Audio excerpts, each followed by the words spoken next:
காத்திருக்கிறவர்களுக்கு சொல்லுகிறேன், எதிர்பார்த்திருக்கிறவர்களுக்கு சொல்லுகிறேன், கிடைக்காது என்று நம்பிக்கை இழந்தவர்களுக்கு சொல்லுகிறேன், உங்க வாழ்க்கையில கர்த்தர் மதிலை கட்டுவார் என்றால் உங்களுக்குரியதை கர்த்தர் உங்கள் கையிலே கொடுப்பார். சில இடத்துல என்ன பேச விடாம பண்றாருன்னா, என் பக்கம் நியாயம் இருந்தா என் வாய் அடைக்கப்படுதுன்னா கர்த்தர் எனக்கு மதிலை கட்டி இருக்கிறார். எதுக்கு ஏன் இதை செய்யறார்? உனக்கு ஒரு நேசர் உண்டு என்பதை நீ நன்றாய் அறிந்து உணர்ந்து புரிந்து அனுபவிக்கும்படியாக. சிநேகிதனையும் தோழனையும் எனக்கு தூரமாய் விலக்கினீர், எனக்கு அறிமுகமானவர்கள் மறைந்து போனார்கள். பல நேரத்தில் புரியாது, என்னாண்டவர் யாரும் என்கிட்ட பேச மாட்டேங்கிறாங்க, என்ன தடுப்பனே நேற்று வரை நல்லா இருந்தாங்க, என்னை சுத்தி எப்பவுமே 4 பேர் இருந்துட்டே இருந்தாங்க, அது நம்ம உனக்கு பிரச்சனையா இருந்துச்சு. அதை கேட்டுக்கொண்டிருக்க அன்பு சகோதர சகோதரி, உங்களுக்கு என்று தேவன் ஆயத்தம் பண்ணின நன்மைகள் ஏராளம் இருக்கிறது, தேவனுடைய ஆசீர்வாதங்கள் ஏராளம் இருக்கிறது.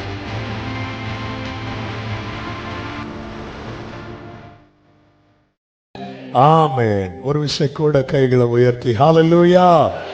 51வது சங்கீதம், சங்கீதம் 51 அதனுடைய 18வது வசனத்தை வாசிக்க கேட்கலாம். சங்கீதம் 51:18. சீயோனுக்கு சீயோனுக்கு உமது பிரியத்தின்படி உமது பிரியத்தின்படி நன்மை செய்யும் எருசலேமின் மதில்களை கட்டுவீராக. எருசலேமின் மதில்களை கட்டுவீராக. கர்த்தர் நல்லவர். போன மாசம் ரெகுலரா வந்தவங்க ஒருவேளை நினைக்கலாம், இன்னும் இந்த மதிலை கட்டி முடிக்கலையான்னு. கர்த்தர் இந்த வார்த்தையை தான் பேசும்படி நினைவிலே கொண்டு வந்தார். நாம் பாதுகாக்கப்பட, இன்னும் சொல்ல வேண்டுமானால் கர்த்தர் விரும்புகிறது எல்லாம் நம்முடைய வாழ்க்கையில நிறைவேற நம்மை சுற்றிலும் மதில்கள் எழுப்பப்பட வேண்டியது மிக மிக மிக மிக அவசியம். எசையா 51வது அதிகாரம் அதனுடைய 1-2 வசனங்களிலே இப்படி சொல்லப்பட்டிருக்கிறது. இதோ ரட்சிக்க கூடாதபடிக்கு 59:1-2 கரெக்ட்.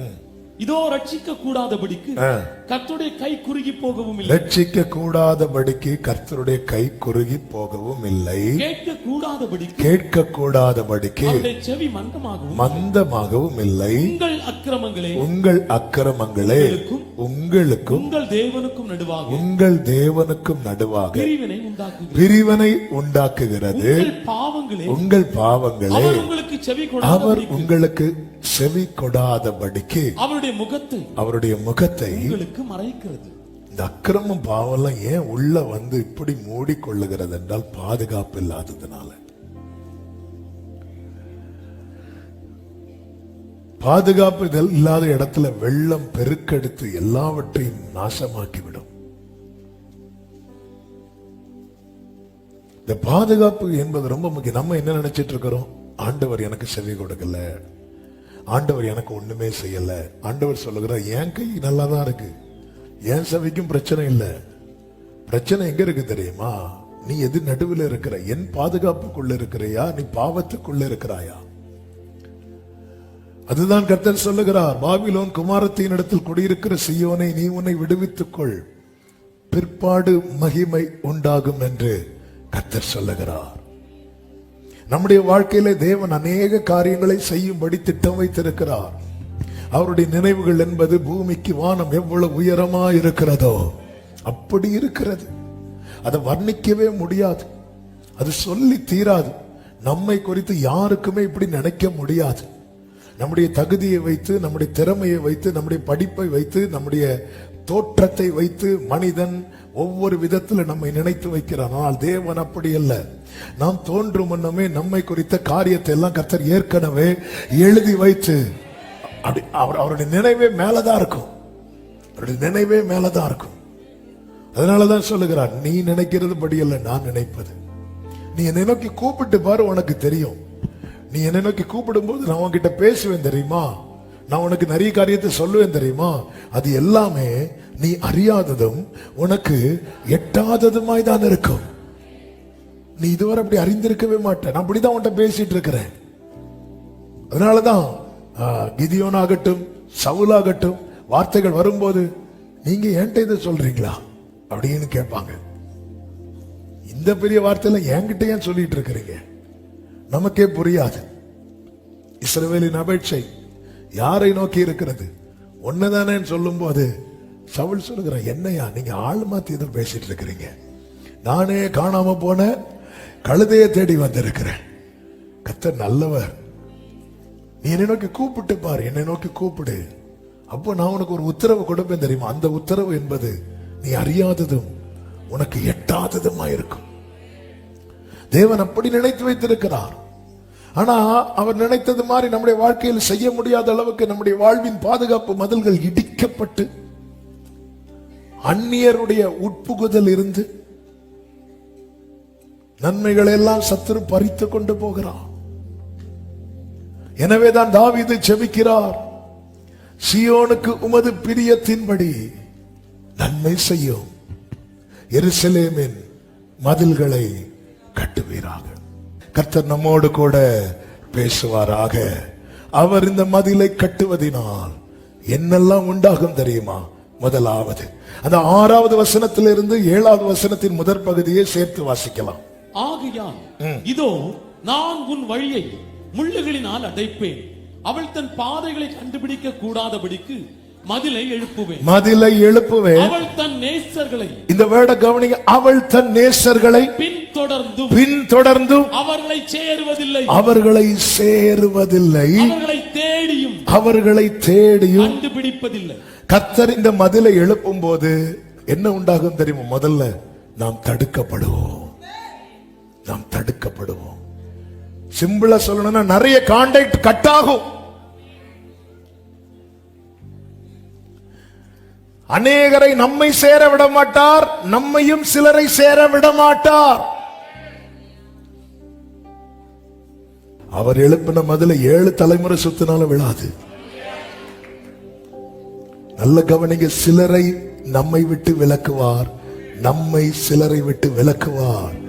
தேவனுடைய செயல்கள் ஆரம்பத்தில் நமக்கு பனிஷ்மெண்ட் போல இருக்கும், ஆனா போக போக தான் தெரியும் என் ஆண்டவர் நல்லவர், அவர் கிருபை என்றும் உள்ளது. உங்க வாழ்க்கையில இப்படிப்பட்ட மதில் தேவை. ஆமேன் சொல்லுங்க பார்க்கலாம். எல்லாரும் சத்தம் ஆமேன் சொல்லுங்க. இந்த மதில் நம்முடைய வாழ்க்கையில தேவை. 88வது சங்கீதம் 18வது வசனத்திலே தாவீது இப்படி சொல்லுகிறான், சிநேகிதனையும் தோழனையும் எனக்கு தூரமாக விலக்கினீர், எனக்கு அறிமுகமானவர்கள் மறைந்து போனார்கள். சிநேகிதரும் தோழரும் எனக்கு விலகி போனார்கள் சொல்லல, நீங்க விலக்கினீங்கப்பா. எனக்கு அறிமுகமானவர்கள் மறைந்துனா அப்படி எடுத்துக்கொள்ளப்படல, வீட்டுல தான் இருப்பாங்க. ஆனா நீங்க போய் கேட்டா இல்லம்பாங்க, நீங்க போய் கேட்டா இல்லம்பாங்க. இல்ல அவருங்க இல்ல. இன்னொருத்தங்க போன் பண்ணா அட்டன் பண்ணுவாங்க, நீங்க போன் பண்ணா நாட் ரீச்சபிள் வரும். அதான் புரியாது, அப்புறம் தான் தெரியும் பிளாக் பண்ணி வச்சிருக்கிறாங்க. சிநேகிதனையும் தோழனையும் எனக்கு தூரமாக விலக்கினீர். 40 வருஷம் மோசே வனாந்தரத்தில் இருந்தார் அல்லவா? அந்த 40 வருஷத்துல மிரியாமோ ஆரோனோ யாராவது தேடி வந்தாங்களா? இல்ல, வரவிடல. கர்த்தர் ஆரோன்ட்ட பேசி போக வைக்கிறார். உன் வாழ்க்கையிலே கர்த்தர் மதிலை கட்டி எழுப்பும் போது சில கான்டாக்ட் கட் ஆகும், சில கான்டாக்ட் கட் ஆகும். எதுக்கு ஏத செய்கிறார்? உனக்கு ஒரு நேசர் உண்டு என்பதை நீ நன்றாய் அறிந்து உணர்ந்து புரிந்து அனுபவிக்கும்படியாக. சிநேகிதனையும் தோழனையும் எனக்கு தூரமாய் விலக்கினீர், எனக்கு அறிமுகமானவர்கள் மறைந்து போனார்கள். பல நேரத்தில் புரியாது, என்னாண்டவர் யாரும் என்கிட்ட பேச மாட்டேங்கிறாங்க. என்ன தகப்பனே, நேத்து வரை நல்லா இருந்தாங்க, என்ன சுத்தி எப்பவுமே 4 பேர் இருந்துட்டே இருந்தாங்க, அதுதான் உனக்கு பிரச்சனையா இருந்துச்சு. நீ அவர்களை நேசர்களாக்கி கொண்டாய். உனக்கு காலையில எழும்புறதுல இருந்து நைட்டு தூங்குறது வரை அவங்க தான், அந்த 4 பேர் தான், அந்த 5 பேர் தான், அந்த 10 பேர் தான். இந்த கூட்டத்தில் நீ யார மறந்த தெரியுமா? இப்படி ஒரு வாழ்வை தந்த அந்த மெய்யான நேசரை நீ மறந்து விட்டாய். ஹல்லேலூயா. ஆண்டவர் பார்த்தார், விட்டுற வேண்டியதானே, அவருக்கு வேற ஜனம் இல்லையா, அவரால் வேறொன்றை உருவாக்க முடியாதா? அப்படி விட மாட்டார். ஏனென்றால் அவர் கொடுத்த கிரயம் அதிகம். சாஸ்திரிகள் நட்சத்திரத்தை கண்டு இயேசுவை பணிந்து கொள்ள பெத்லகேமுக்கு வரும்போது அரண்மனைக்குள்ளே போய் ஏரோதின் இடத்துல விஷயத்தை சொல்லிட்டாங்க. விஷயத்தை சொல்லிட்டு திரும்பி வந்து இயேசுவை வீட்டிலே இயேசுவை கண்டு பணிந்து கொண்டு திரும்பி போகும்போது கர்த்தர் மதில கட்டிட்டார். இயேசுவை விசிட் பண்றவங்களுக்கு மதில் உண்டு.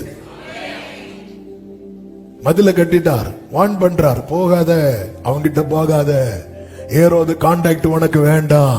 ஆண்டவரே, கிங் ஆண்டவரே, நீ போ, முதல் கத்தி உன் மேலதான். என்ன பண்ணிட்டு வந்தேன்னு கேட்பான். நாங்க இயேசுவை பார்த்தோம்போ. அடுத்து என்ன பண்ணேன்னு கேட்பான். நாங்க வர்ஷிப் பண்ணோம்போ. அதோட உன் கதை முடியும்.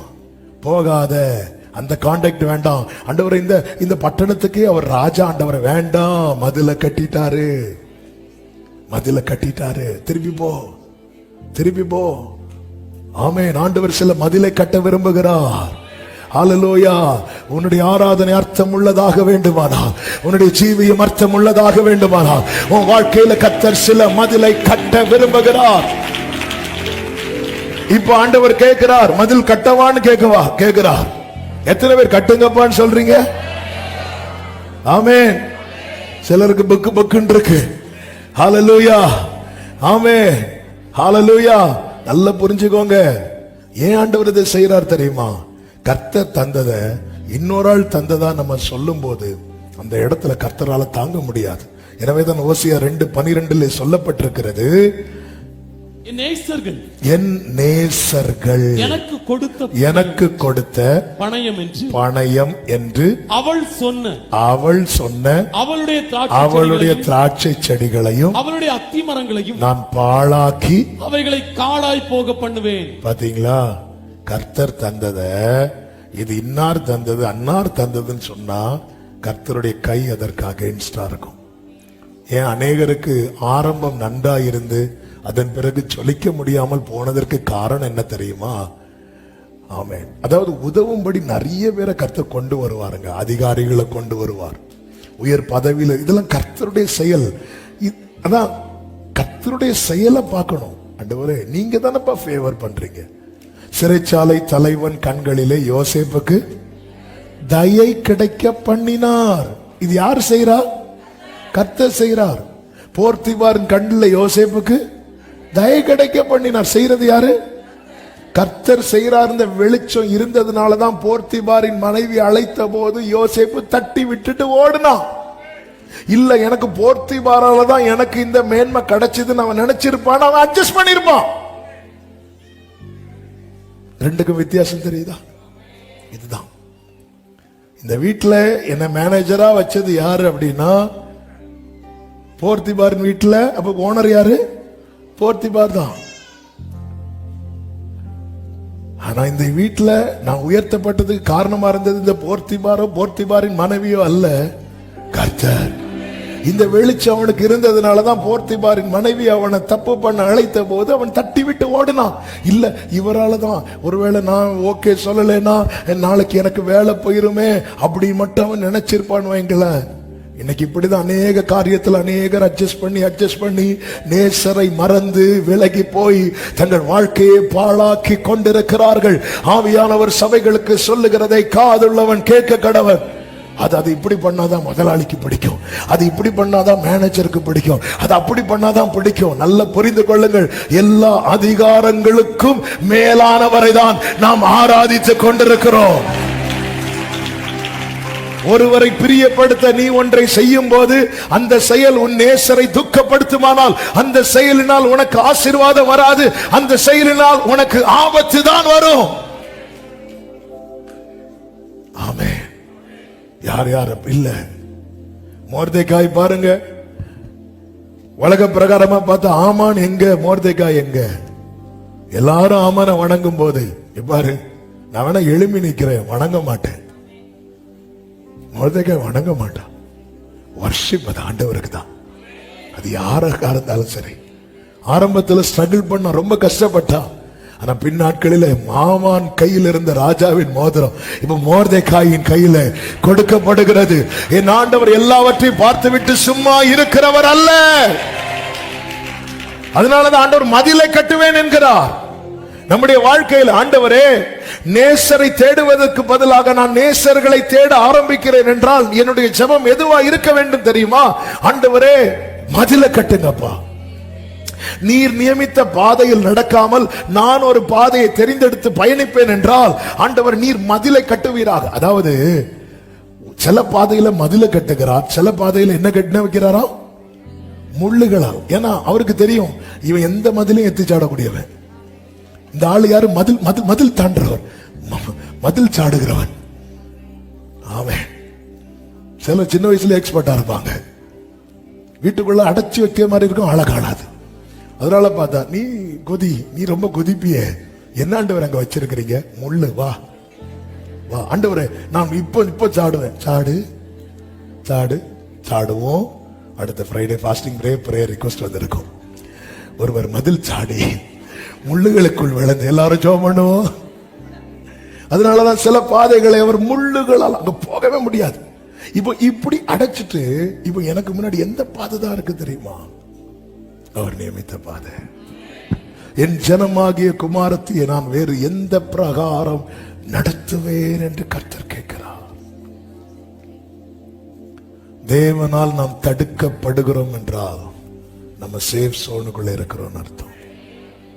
நான் எங்க போனாலும் என்ன கர்த்தர் தடுக்கவே இல்லைன்னா என் வாழ்வின் மதில் இடிந்து விட்டது என்று அர்த்தம்.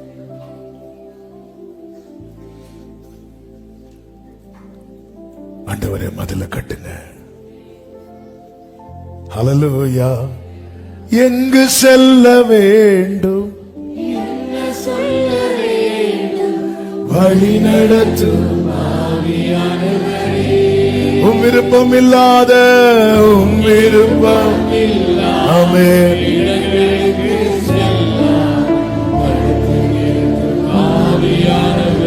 எசேக்கியேல் இடத்திலே கர்த்தர் பேசுகிறார். எசேக்கியேலை காலுண்டி நிற்க வைத்து வார்த்தையினால் அவன் குடலை நிரப்ப வைத்து அவன் மேல் இருக்கிற அழைப்பு, அவனுக்கு கர்த்தர் கொடுத்த எல்லாவற்றையும் தெரியப்படுத்தி விட்டு இப்பொழுது கர்த்தர் சொல்லுகிறார். எசேக்கியேல் 3வது அதிகாரம் அதனுடைய 25வது வசனத்திலே, இதோ மனுபுத்திரனே, உன் மேல் கயிறுகளை போட்டு அவைகளால் உன்னை கட்ட போகிறார்கள். ஆகையால் நீ அவர்களுக்குள்ளே போக வேண்டாம். வாட் இஸ் நெக்ஸ்ட் என்பது நமக்கு தெரியாது, ஆனால் அவருக்கு தெரியும். அப்ப இங்கே எசேக்கியேலுக்கு கர்த்தர் என்ன செய்கிறார் என்றால் மதிலை கட்டுகிறார். அவன் தடுக்கப்படுகிறான். மனுபுத்திரனே, என்ன பிளான் வச்சிருக்கிறாங்க தெரியுமா? உன் மேல கயிறை போட்டு அவைகளால் உன்னை கட்ட போகிறார்கள். ஆகையால் நீ அவர்களுக்குள்ளே போக வேண்டாம். அடுத்த வசனத்தை வாசியுங்கள். வாசிங்க. எசேக்கியேல் 3:26. நான் உன் நாவை உன் மேல் வாயோட ஒட்டி கொள்ள பண்ணுவேன். இதுவும் மதில் தான். நீ அவர்களை கடிந்து கொள்ளுகிற மனுஷனா இராமல் ஊமையனா இருப்பான். அவர் மதில்னா அப்படி நாளைக்கு செங்கல்லாம் வீட்டுக்கு முன்னாடி இருந்து இறங்கல, இருக்குல்ல, அடைச்சிடுவாரு. சில இடத்துல என்ன பேச விடாம பண்றாருன்னா, என் பக்கம் நியாயம் இருந்தா என் வாய் அடைக்கப்படுதுன்னா கர்த்தர் எனக்கு மதில கட்டி இருக்கிறார் அர்த்தம். ஹல்லேலூயா.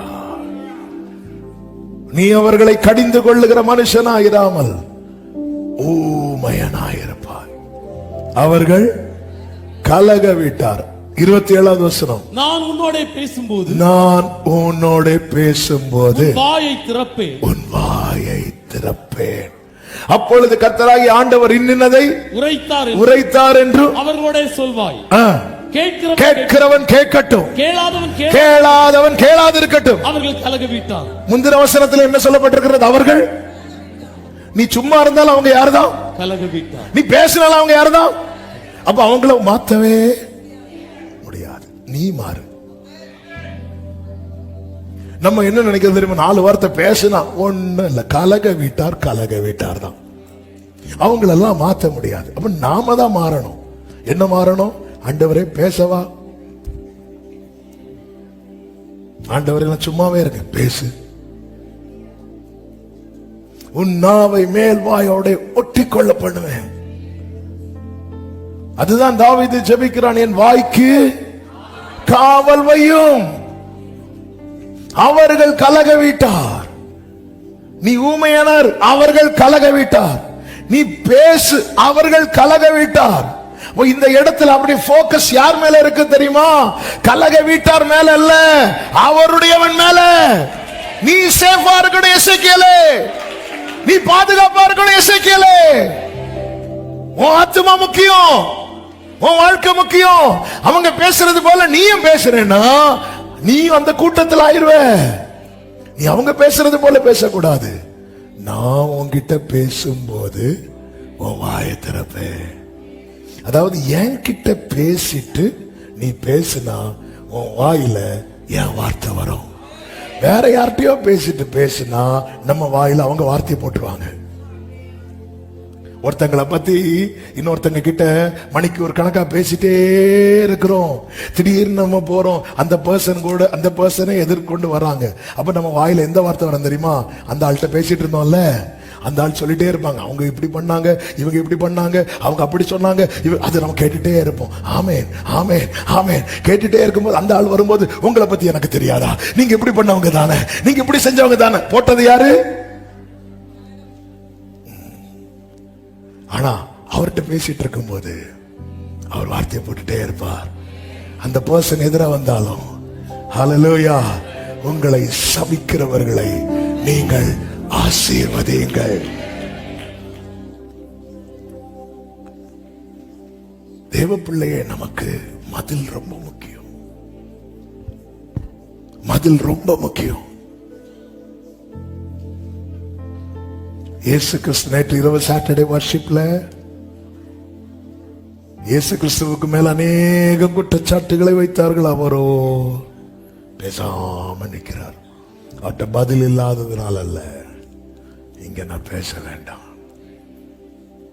அப்பா சிக்னல் கொடுத்துப்பா, நீ சும்மா இரு, நீ சும்மா இரு.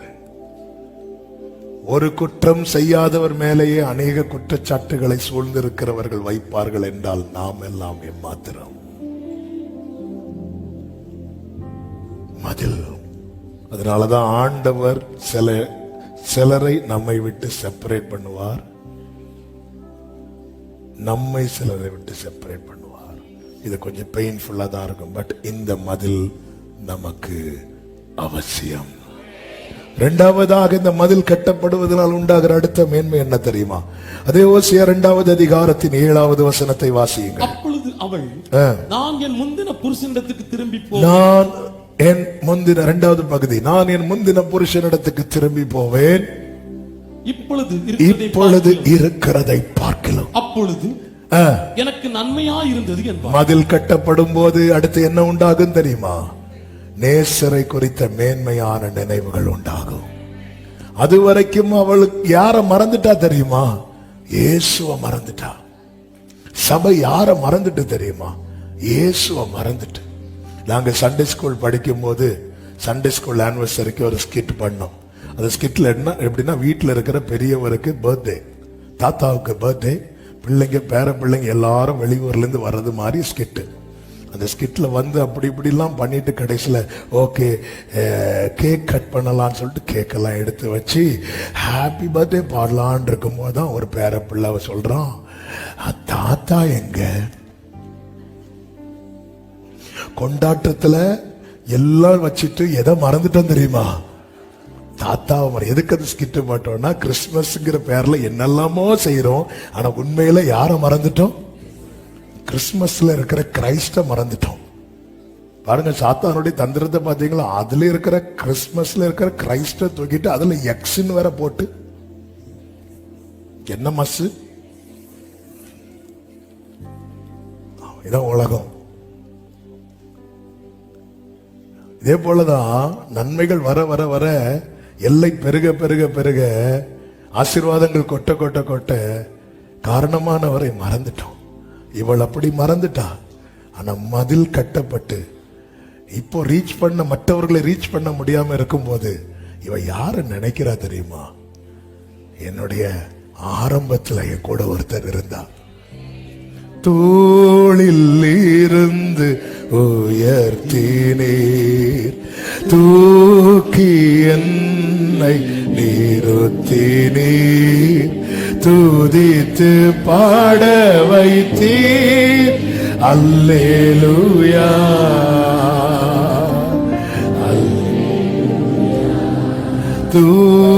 தோளிலிருந்து தூக்கி என்னை ருசித்தவங்க கைகளை உயர்த்தி துதித்து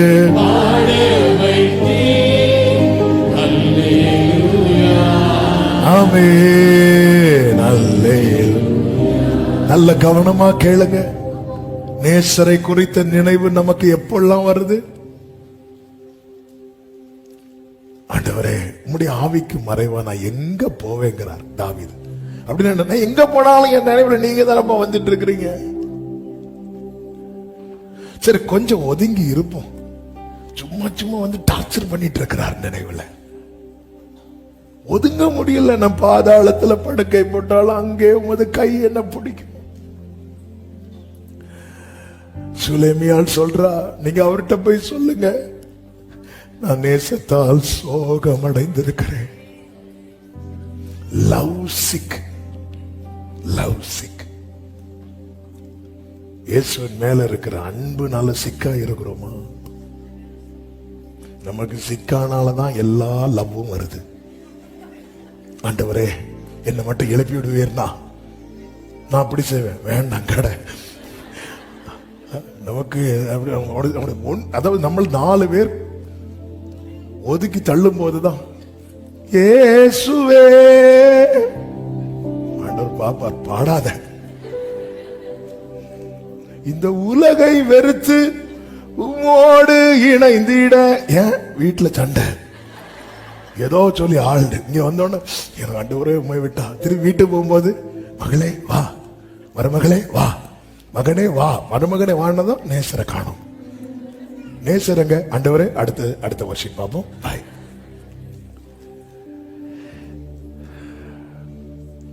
நான் என் முந்தின புருஷனிடத்துக்கு திரும்பி போவேன். இப்பொழுது இருக்கிறதை பார்க்கலும் அப்பொழுது எனக்கு நன்மை. அது எவ்வளவு பாக்கியம் இயேசுவோடு.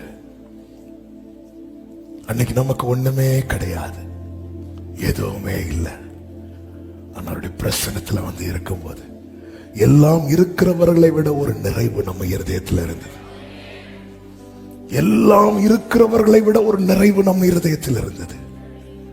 இன்னைக்கு எல்லாம் வந்ததுக்கு அப்புறம் நேசரை மறந்து நேசர்களுக்கு பின்னாக இன்னைக்கு அன்னைக்கு ஆண்டவர் கர்த்தருடைய ஆலயத்துக்கு போவோம் வாருங்கள் என்று சொல்லும் போதே நமக்கு அவ்வளவு ஹாப்பியா இருந்துச்சு. இப்போ சண்டே சர்ச்சுக்கு போய் ஆகணும் இல்லைன்னா எத்தனை பேர் ஹாப்பியா கை தூக்க வேண்டாம், மகிழ்ச்சியா இன்னைக்கு ஆண்டவர் சமூகத்தில் வந்திருக்கிறோம். வரணுமேனு வந்தவங்க எத்தனை பேர் அவன் நினைக்கிறான். அதுதான் தாவீது சொல்லுகிறான், பூர்வ நாட்களை நினைக்கிறேன், உம்முடைய அதிசயங்களை தியானிக்கிறேன். அந்த பூர்வ நாட்களை நினைக்கிறேன். எது தாவீது? அந்த காட்டுல இருந்ததா? ஆமா ஆமா. அந்த மரண இருளின் பள்ளத்தாக்குல இருந்ததா? ஆமா. அதையும் போட்டு நினைச்சிட்டு இருக்கிற தேவரீர் என்னோடு கூட இருந்து அந்த டைம் அவருடைய கோலும் அவருடைய தடியும் என்னை தேட்டினது. என் வாழ்க்கையில இயேசுவை குறித்த நினைவு இல்லைன்னா என் வாழ்க்கையில மதில் இல்லை என்று அர்த்தம். அந்த மதில் கட்டப்படுமானால் அவரை பத்தி தான். அவர் மட்டும் இருந்திருந்தா இரவெல்லாம் பகலெல்லாம் இதயம்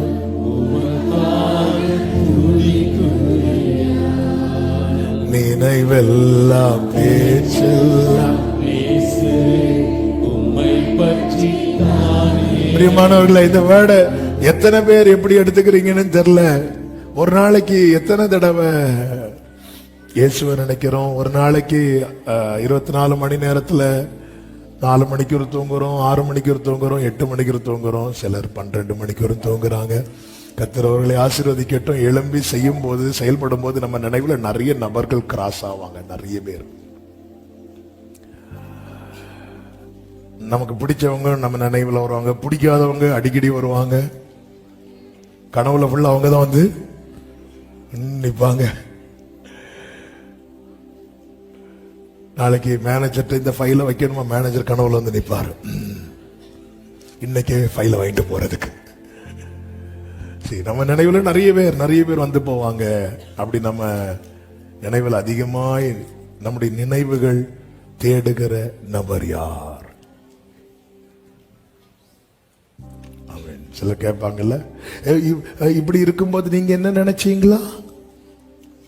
நம்ம சொல்ற பெரிய பொய் அதான். ஆமா, உங்களை மறக்க முடியுமா? நம்ம நினைவில் அடிக்கடி ஜீசஸ் வராரா? ஏன் வரல தெரியுமா? நம்ம இயேசுவுக்கு உள்ள ஸ்தானம் கொடுக்க தவறிவிட்டோம். என் ஜனமாகிய குமாரத்தை நான் வேறு எந்த பிரகாரம் நடத்துவேன் என்று கர்த்தர் கேட்கிறார். நம்ம நினைவுகள் அதிகமாய் அதாவது நம்முடைய நினைவுகள். இந்த கூகுள்ல அடிக்கடி ரிப்போர்ட் போடுவாங்க, அதிகம் தேடப்பட்ட நபர் அப்படின்னு போடுவாங்க. அதிகம், இந்த கடந்த மாதம் அதிகம் தேடப்பட்ட நபர், ஏதாவது ஒரு ஆக்டர் அல்லது ஒரு ஸ்போர்ட்ஸ் பிளேயர் யாராவது இருப்பாங்க. இவங்க தான் அதிகமா நிறைய பேர் சர்ச் பண்ணி பார்ப்பாங்க அந்த பர்சனை. பரலோக லிஸ்ட் எடுக்கும்போது நம்முடைய வாழ்க்கையை குறித்து சொல்லும் போது, இவன் அல்லது இவள் ஒரு நாளைக்கு அதிகமா தேடுறது யார தெரியுமா? இயேசுவே. அப்படிங்கிற நிலைமைக்கு வந்துட்டா நம்முடைய வாழ்க்கை ரொம்ப சேஃப் சோனுக்குள்ள போயிரும். ஆமென் சொல்லுங்க பார்க்கலாம். மூன்றாவது, இந்த மதில் கட்டப்படுவதனால் உண்டாகிற மூன்றாவது அனுபவம் 14வது வசனத்தை வாசியுங்கள். ஆயினும் இதோ நான் அவளுக்கு நயம் காட்டி அவளை வனாந்தரத்தில் அழைத்துக் கொண்டு போய் அவளோட பட்சமாய் பேசி. இப்ப கேட்டிருக்கலாம், இதுக்கு முன்னாடியே நயம் காட்டி இருக்கலாம். ஆண்டவரே காட்டினார், இவளுக்கு பார்க்க முடியல. ஏன்னா நிறைய பேர் நயம் காட்டிட்டு இருக்கிறாங்க. இப்போ காட்டக்கூடிய ஒருத்தரும் இல்ல. இவர் என்ன காட்டினாலும் இவ போவா. நேத்தும் அவர் நயம் காட்டினார், மகளேன்னு கூப்பிட்டார். கூப்பிடும் போது அந்த தெருவில் இருந்து இன்னொரு ஆள் டார்லிங்னு கூப்பிட்டாச்சு. உடனே டார்லிங் பின்னாடி போயாச்சு. இப்ப மதில கட்டியாச்சு, டார்லிங்கே காணோம், ஒரு லிங்கையும் காணோம். இப்ப திருப்பி அவர் கூப்பிடுறாரு, மகளே. திருப்பி வாரா. உண்மையிலே அவர் பயங்காட்டி கூப்பிட்டு இருக்கலாம், ஒழுங்கு மரியாதை வந்துரு, இல்ல பயங்காட்டி கூப்பிட்டுருக்கலாம். இல்ல, நயங்காட்டி தான் கூப்பிட்டார். தேவன் மதிலை எழுப்புகிறார் என்றால் அவரோடு எளிதாய் நம்மால் நெருங்க முடியும். அவரண்டை நெருங்கும் அனுபவம் உண்டாகும். என்னால தேவனிடத்துல நெருங்க முடியலன்னா என் வாழ்க்கையில மதில் அவசியமா எழுப்பப்பட வேண்டியது இருக்கிறது. அதாவது நெருங்குகிறது வேற, நெருக்குகிறது வேற. இதை எனக்கு செய்யும், இப்பவே செய்யும். அதுல நெருக்கிறது, நெருங்குறது வந்து லவ்ல வரக்கூடியது, அன்புல. நயங்காட்டி, இப்ப வேற யாரும் நயங்காட்டுறதுக்கு இல்ல. பேதுருவ நயங்காட்டி தூக்குனாரு பாத்தீங்களா? பேதுருவ சீமோன் தானே இயேசு பேதுரு என்று அழைத்தார், கேபா என்று அழைத்தார்.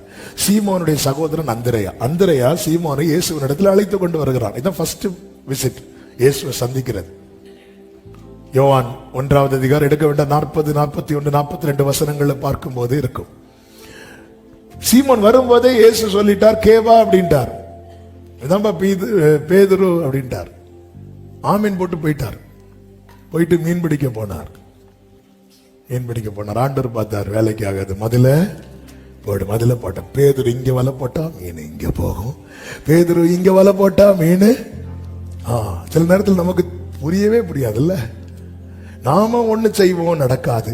நாம அங்கிருந்து விலகி இன்னொரு ஆள் அதே இடத்துல வந்து ஒண்ணு செய்வாங்க, நடக்கும். இரவு முழுவதும் பிரயாசப்பட்டு ஒன்று அகப்படவில்லை. போட்டு கரையில வருது. காலையில கரையில யார் நிக்கிறா தெரியுமா? இயேசு நிக்கிறார். என்ன சொல்லி இருக்கலாம்? பேதுரு, இனியாவது வா சொல்லி இருக்கலாம். இல்ல, நேரா போறார். பேதுரு, உன் போட்ல கொஞ்சம் உட்காரட்டுமா? உட்காருங்க ஆண்டவரே. கொஞ்சம் தள்ளுவியா? கொஞ்சம் தள்ளுற. அப்படி ஆழத்துக்கு கொண்டு போவியா? ஆழத்துக்கு கொண்டு போயாச்சு. அந்த வலைய போடு. இன்டைரக்டா கூட ஆனாலும் அன்னைக்கே நீ வந்திருந்தேன்னா சொல்லல. என் ஆண்டவர் நயங்காட்டி அழைக்கிறவர். வலைய போடுன்னு சொல்லும் போது பேதுரு சொல்ற, இரவு முழுவதும் பிரயாசப்பட்டு ஒன்றும் அகப்படவில்லை. இப்ப வேற வழியில போட்டுதான் ஆகணும். ஏன்னா அவன்கிட்ட பேசுறதுக்கு இப்ப ஒருத்தர் தான் உண்டு. கூட்டாளிகள்ல வேற போட்ல இருக்கிறாங்க. ஏன்னா பேதுரு போட்ல ஒண்ணுமே இல்ல. உன் போட்ல ஒண்ணு இல்லைன்னா உன் ஃப்ரெண்ட்ஸ் எல்லாம் இன்னொரு ஃப்ரெண்டு வீட்டுல இருப்பாங்க. ஆமே. பேதுரு வலைய போட்டு அள்ளி எடுக்க வைத்து எல்லாம் நிறைவா இருக்கும்போது பேதுருவா அப்படின்ட்டார். என்ன ஆண்டவருங்க அவரு.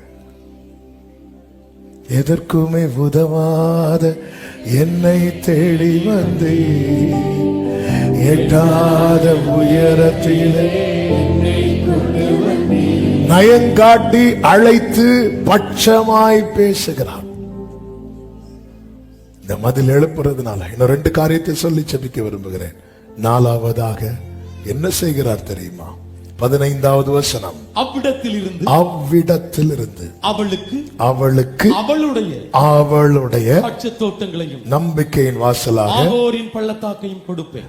உனக்குரியது உனக்கு கிடைக்கணும்னா உன்னை சுத்தி மதில் இருக்கணும். அவ்விடத்திலிருந்து அவளுக்கு அவளுடைய திராட்சை தோட்டங்களை கொடுப்பேன்.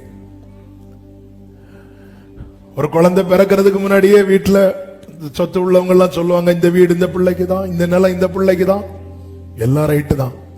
அந்த பிள்ளை பிறந்து கீழே விழுந்த உடனே பத்திரத்தை தூக்கி மூஞ்சிலே அறிவாங்க இல்ல. தெரியணும், இப்ப கொடுக்கலாம், இப்ப கொடுக்கலாம், இப்ப கொடுத்தா இது சேஃபா இருக்கும் அப்படின்னு ஒரு நம்பிக்கை வந்ததுக்கு அப்புறம் தான் கொடுப்பாங்க. இல்ல அந்த பிள்ளை வளர்ந்து அந்த பிள்ளை சின்ன வயசுல இருந்தே ஊதாரித்தனமா சுட்டி தெரிந்து இந்த பிள்ளை கையில என்ன கிடைச்சாலும் அது டேமேஜ் ஆயிரும், அது பாழாயிரும் அப்படின்னு தெரிஞ்சுன்னா கொடுக்க மாட்டாங்க. அப்படியே பிள்ளை கம்பல் பண்ணி எழுத வச்சு எழுதினாலும் எப்படி எழுதுவாங்க தெரியுமா? உஷாரா, எங்கள் காலத்துக்கு பிறகு, இல்லைன்னா அடுத்த நாள் முதியோர் இல்லத்தில் சேர்க்கப்படுறதுக்கு வாய்ப்பு இருக்கிறது. ஏன்னா இந்த பிள்ளைய பொறுத்து இது சரியில்லை, அப்போ இல்ல இது பாதுகாப்பு சேஃபா தான் இருக்கு அப்படின்னு சொன்னதும் பாருங்க. இளைய குமாரனுக்கு அவனுக்குரிய சொத்தை கொடுத்துட்டு விட்டுட்டார். ஆனா மூத்த குமாரனுக்கு தன் தகப்பனுக்குரிய எல்லாத்தையும் கொடுக்கிறார். ஏன்னா அவன் மதிலுக்குள்ள இருக்கிறான். அதனாலதான் மூத்த குமாரன் சொல்றார், என்னுடையதெல்லாம் உன்னுடையதா இருக்கிறது. இளைய குமாரன் எப்படி சொல்லல, அவன் அழிச்சிருவான். அப்புறம் அவரும் பன்றி கூட்டத்துல தான் போய் இருக்கணும். நீ வேணா போ, எனக்கெல்லாம் போக முடியாது. அதனாலதான் அப்போ அந்த சேஃப் பாருங்க, அழைத்து கொண்டு வந்து என் வாழ்க்கையில சுற்றி மதில எழுப்புறாருன்னா எனக்கு இருக்கிறத இல்லாம ஆக்குறதல்ல, எனக்கானதை எனக்கு தருவதற்கு. சவுல் குடும்பத்தில் பிறந்தவன் தானே யோனத்தான், யோனத்தானுக்கு பிறந்தவன் தானே மேவி போசேத். அந்த மேவி போசேத்துக்கு அப்போ சவுல் தான் இல்ல, அவன் ராஜா, அவனுடைய சொத்துக்கள் எல்லாம் இருக்கிறது. ஆனால் மேவி போசேத்துக்கும் சொத்துக்கும் சம்பந்தமே இல்லாமல் இருக்க இப்பொழுது தாவீது கேட்கிறான், யோனத்தான் நிமித்தம் தயவு பாராட்ட யாராவது இங்க இருக்கிறாங்களா என்று கேட்கும் போது மேவி போசேத் குறித்து பேசுகிறான். சீபா ஒரு முடவன் இருக்கிறான், அவனை தூக்கிட்டு வாங்குறாங்க. மேவி போசேத் கொண்டு வரப்படுகிறான். இப்பொழுது அவன் மதிலுக்குள்ளே வருகிறான். 2 சாமுவேல் 9வது அதிகாரம் அதனுடைய 7வது வசனத்திலே தாவீது மேவி போசேத்தை பார்த்து இப்படி சொல்லுகிறான். தாவீது அவனை பார்த்து, நீ பயப்படாதே, நீ பயப்படாதே, உன் தகப்பனாகிய யோனத்தான் நிமித்தம் நான் நிச்சயம் உனக்கு தயை செய்து உன் தகப்பனாகிய சவுலின் நிலங்களை எல்லாம் உனக்கு திரும்ப கொடுப்பேன். உனக்கு புதுசா இல்லப்பா, அதெல்லாம் உனக்குரியதுதான். ஆனா நீ எங்க இருந்த தெரியுமா? மதிலுக்கு வெளியே இருந்த. இப்ப நீ எங்க வந்துட்ட தெரியுமா? என் சமூகத்துல வந்துட்ட. நீ என் பந்தியில் நித்தம் அப்பம் புசிப்பாய் என்றார். புதுசா எடுத்து கொடுக்கல. என கேட்டுக்கொண்டிருக்கிற அன்பு சகோதர சகோதரி, உங்களுக்கு தேவன் ஆயத்தம் பண்ணின நன்மைகள் ஏராளம் இருக்கிறது. தேவனுடைய ஆசீர்வாதங்கள் ஏராளம் இருக்கிறது. ஏன் கையில வரமாட்டேங்குது? நம்ம மதிலுக்குள்ள இருக்கிறோமா? பாதுகாப்பா இருக்கிறோமா? ஒரு பாட்டு உண்டுல, நம்ம பாடுவோம்ல, என்னை நம்பியவர் தந்த பொறுப்பதனை. என்ன அழகான பாட்டு! இதுதான் ட்ரூத், இதுதான் சத்தியம். என்னை நம்பி அவர் தாரார். ஓகே, இவன் சேஃபா இருக்கிறான். இவன் முடவன் ஃபர்ஸ்ட் டைம் மீட் பண்றாங்க. ஆனா எங்க வந்துட்டாருன்னா அரண்மனைக்குள்ள வந்துட்டார், மதிலுக்குள்ள வந்துட்டார், எருசலேமுக்குள்ள வந்துட்டார். வந்தது சொல்றாரு, இங்க பாருப்பா, உன் தகப்பனாகிய யோனத்தான் நிமித்தம் உனக்கு நான் தயவு செய்யணும். உன் தகப்பனாகிய சவுல்னா தாத்தா, சவுலனுடைய நிலங்களை எல்லாம் உனக்கு திரும்பி கொடுப்பேன். இதுவரை மேவிபோசேத் எப்படி இருக்கிறான் தெரியுமா? அவனே சொல்றான், செத்த நாயை போல.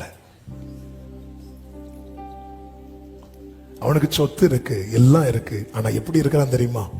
செத்த நாயை போல. மதிலுக்குள்ள வந்தது அவனுக்கு எல்லாம் கிடைக்குது. தகப்பனுடைய அன்பு என்கிற மதிலுக்குள்ளே இளையகுமாரன் வந்ததும் எல்லாம் கிடைக்குது. உனக்குரியது ஏன் உனக்கு கிடைக்கல? நீ எங்க இருக்கிற? சபையை வாக்குத்தத்தங்களை கேட்டு கேட்டு கேட்டு கேட்டு ஒண்ணு கூட இன்னும் வாங்கலையே. கிடைக்காதா? கிடைக்கும். வா, மதில கெட்ட விடு அவரை. இந்த குயவன் செய்தது போல நான் உனக்கு செய்யக்கூடாதோ? காத்திருக்கிறவர்களுக்கு சொல்லுகிறேன், எதிர்பார்த்திருக்கிறவர்களுக்கு சொல்லுகிறேன், கிடைக்காது என்று நம்பிக்கை இழந்தவர்களுக்கு சொல்லுகிறேன், உங்க வாழ்க்கையில கர்த்தர் மதிலை கட்டுவார் என்றால் உங்களுக்குரியதை கர்த்தர் உங்கள் கையிலே கொடுப்பார். ஐந்தாவதாக, இந்த மதில் கட்டப்படுவதனால உண்டாகிற ஐந்தாவது ஆசீர்வாதம் என்ன தெரியுமா? 16வது வசனம் வாசியுங்கள். அக்காலத்தில் நீ என்னை இனி பாகாலி என்று சொல்லாமல் ஈஷி என்று சொல்லுவாய். பாகாலினா மாஸ்டர் அப்படின்னு அர்த்தம், ஈஷினா ஹஸ்பண்ட் அப்படின்னு அர்த்தம். நீ என்ன எப்படி சொல்லுவ தெரியுமா? ஹஸ்பண்ட்னு சொல்லுவ, நேசர்னு சொல்லுவ, நாயகர்னு சொல்லுவ. என்ன இதன் அர்த்தம்? உன் வாழ்க்கையிலே கர்த்தர் மதிலை கட்டும் போது அவரோடு இருக்கிற உறவின் ஆழம் அதிகமாகும், அதிகமாகும். இந்த உறவு மேன்மையான உறவு, இந்த உறவு மகிமையான உறவு. இந்த உறவை அழைத்து போகதான் அந்த மணவாளனாகிய கிறிஸ்து மீண்டும் வர போகிறார். வெளிப்படுத்தின விசேஷம் 19வது அதிகாரம் 7, 8, 9 வசனங்களிலே இப்படி சொல்லப்பட்டிருக்கிறது. அந்த வசனங்களை வாசியுங்கள். நாம் சந்தோஷப்பட்டு களிகூர்ந்து அவருக்கு துதி செலுத்த கடவோம். ஆட்டுக்குட்டியானவருடைய கல்யாணம் வந்தது. அவருடைய மனைவி தன்னை எப்படி ஆயத்தம் பண்ணினாள்? இதோ அவள் என்னை பார்த்து என்ன சொல்லுகிறாள் தெரியுமா? ஈஷி அப்படிங்கிறாள். நல்ல கவனிங்க. இளையகுமாரன் வெளியே நிக்கிறது வரைக்கும் அவன் என்ன சொல்லிட்டு இருந்தான் தெரியுமா? உங்க வேலைக்காரர்களில் ஒரு ஆளா இருப்பதுக்கு கூட. அப்ப அவன் யாராதான் மைண்ட்ல செட் பண்ணிட்டு வாரான்? வேலைக்காரனா. ஏன்? வெளியே இருக்கிறான். பிள்ளைதான்.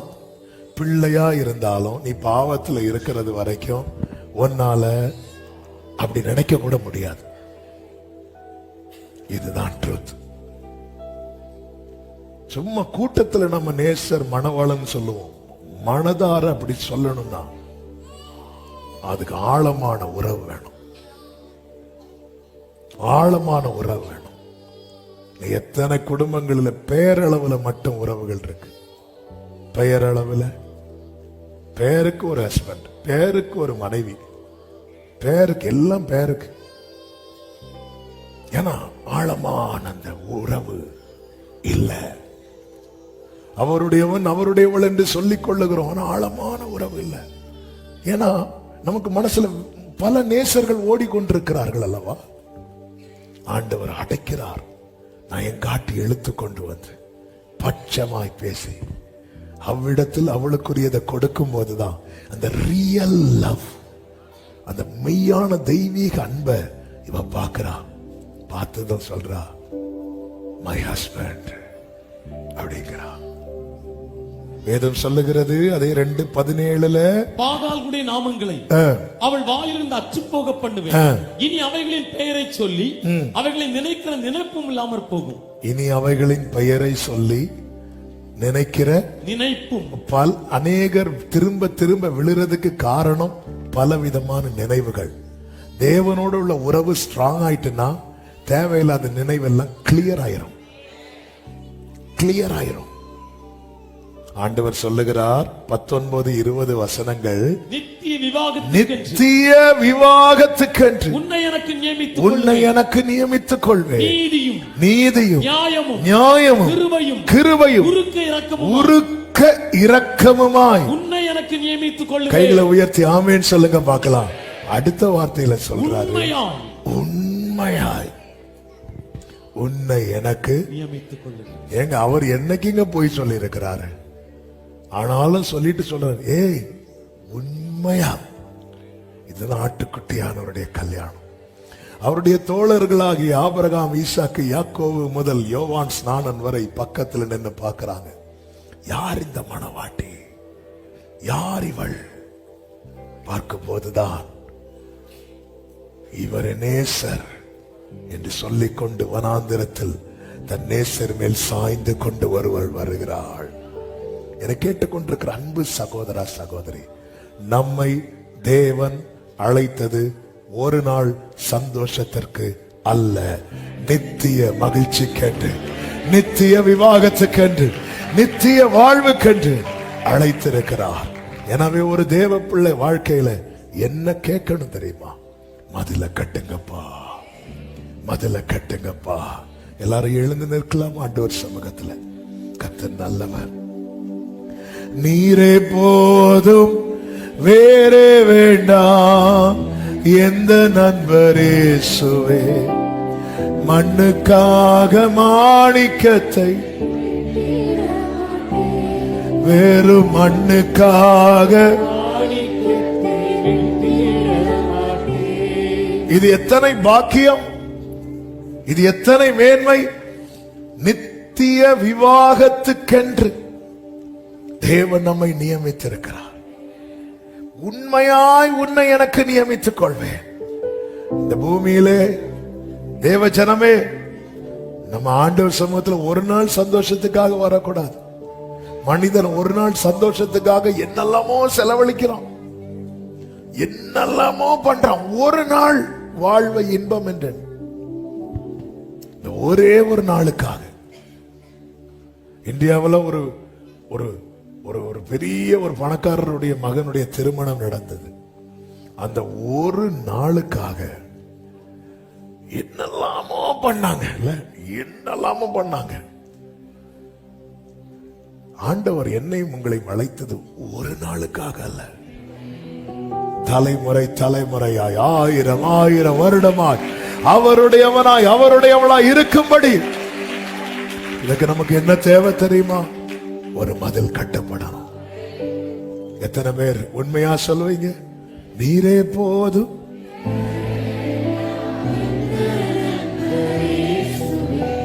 மண்ணுக்காக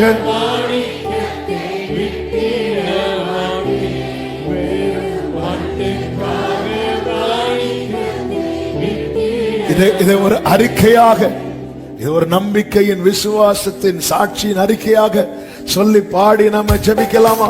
எல்லாரும் கைகளை தட்டி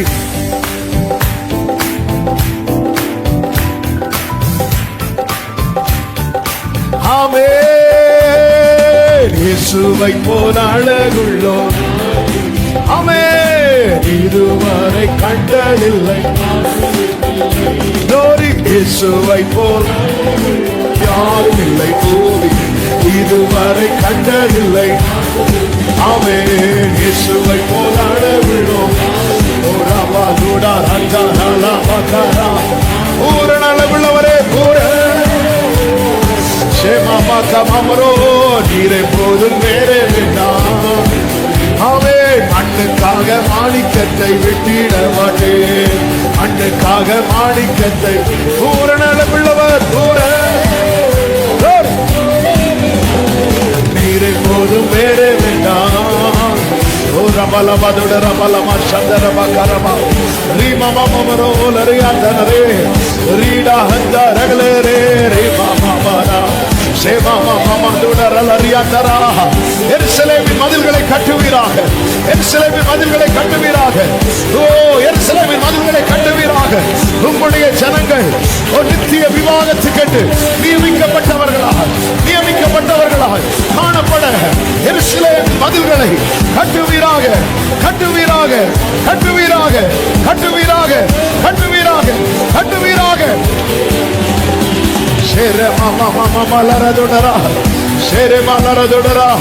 உண்மையாய் நியமித்துக் கொள்வேன், எனக்கென்று நியமித்துக் கொள்வேன், நித்திய விவாகத்துக்கென்று நியமித்துக் கொள்வேன் என்று கர்த்தர் சொல்லுகிறார். சபையை ஆர்ப்பரி. ஆமென், ஆமென். தினந்தோறும் உம்மிலுள்ள 2 கைகளை உயர்த்தி கண்களை எடுத்து நேசரேலி ஓ தினந்தோறும்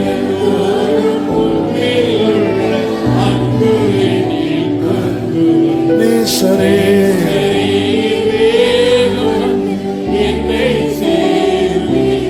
அவர் வரும் நாளில்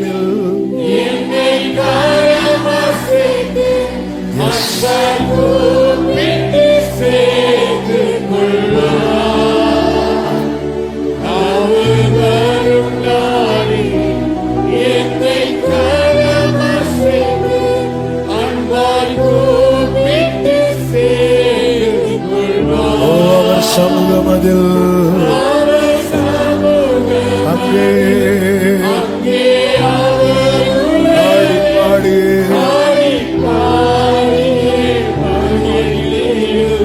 ஆமே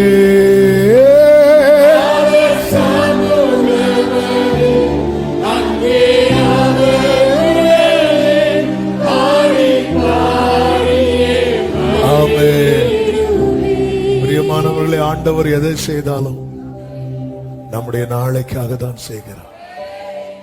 நம்முடைய நாளை குறித்து அக்கறை உள்ளவர். எனவே ஒரு தேவ பிள்ளை எப்பொழுதுமே ஆண்டவர்கிட்ட கேட்கணும், எப்போது உம்மோடு வைத்துக் கொள்ள ஆண்டவரே நீர் மதில்களை கட்டுவீராக. ஒரு விஷயம், உங்க வலது கரத்தை உயர்த்தி உங்க இடது கரத்தை இருதயத்தில் வைத்து ஆண்டவரே என் குடும்பத்தின் மதில்களை கட்டுவீராக, என் வாழ்வின் மதில்களை கட்டுவீராக. அந்த நித்திய விவாகத்துக்கென்று நீர் நியமித்த கூட்டத்துல நான் இருக்கணும், நாங்க இருக்கணும்பா. எங்களுக்கு கிருபை தருவீராக. ஆமென். பரிசுத்த பிதாவே, நன்றியோடு துதிக்கிறோம். உங்க சமூகத்துல கிருபையா எங்களை கொண்டு வந்து பாட, துதிக்க, ஆராதிக்க, செபிக்க வைத்த அன்புக்காக நன்றி. எங்களோடு பேசினீர். S Lord. எங்கள் வாழ்வின் மதில்களை கட்டி எங்களை உம்முடையவர்களாகவே நிலை நிறுத்துவீராக. ஒவ்வொருவருக்கும் அப்படியே செய்து ஆண்டவர் இவர்களுக்குரிய நன்மை அவர்கள் பெற்றுக்கொண்டு உமக்கென்று வாழ கர்த்தர் அனுக்கிரகம் செய்யும். ஒவ்வொருவரை கண்மணி போல காத்துக்கொள்ளும், போக்கில வரத்தில் காத்துக்கொள்ளும், எல்லா தீங்குக்கு பொல்லாப்புக்கு விலக்கி மறைத்து காத்துக்கொள்ளும். இந்த இயற்கை மாற்றத்தினால் அநேகர் பலவீனத்தோடு இருக்கிறார்கள். ஒவ்வொருவருக்கும் இறங்கி பரிபூர்ண விடுதலையை, சுகத்தை, பலத்தை, கிருபைகளை கொடுத்து கர்த்தர் காப்பீராக. ஒரு சேதமும் தீங்கும் அணுகாதபடி காப்பீராக. தேவ சமாதான கிருபை சூழ்ந்து கொள்ளட்டும். சமாதானத்தோடு அனுப்பி சாட்சியாய் கொண்டு வாரும். எல்லா மகிமை, கனம், துதி, ஸ்தோத்திரங்கள் அனைத்தும் ஒருவருக்கே செலுத்துகிறோம். இரட்சகர் இயேசு கிறிஸ்துவின் நாமத்தில் பிதாவே, ஆமென். என் ஆத்துமாவே கர்த்தரை ஸ்தோத்திரி, என் முழு உள்ளமே அவருடைய பரிசுத்த நாமத்தை ஸ்தோத்திரி. என் ஆத்துமாவே கர்த்தரை ஸ்தோத்திரி, கர்த்தர் செய்த சகல உபகாரங்களை மறவாதே. ஆமென். நம்முடைய கர்த்தராகிய இயேசு கிறிஸ்துவின் கிருபையும், பிதாவாகிய தேவனுடைய அன்பும், பரிசுத்த ஆவியானவருடைய ஐக்கியமும் சிநேகமும் பாதுகாவலும் நம் அனைவரோடும் எல்லா பரிசுத்தவான்களோடு கூட கர்த்தருடைய வருகை மட்டும் தங்கி இருப்பதாக. ஆமென். ஹல்லேலூயா. God bless you. கர்த்தர் உங்களை ஆசீர்வதிப்பாராக. ஆமென்.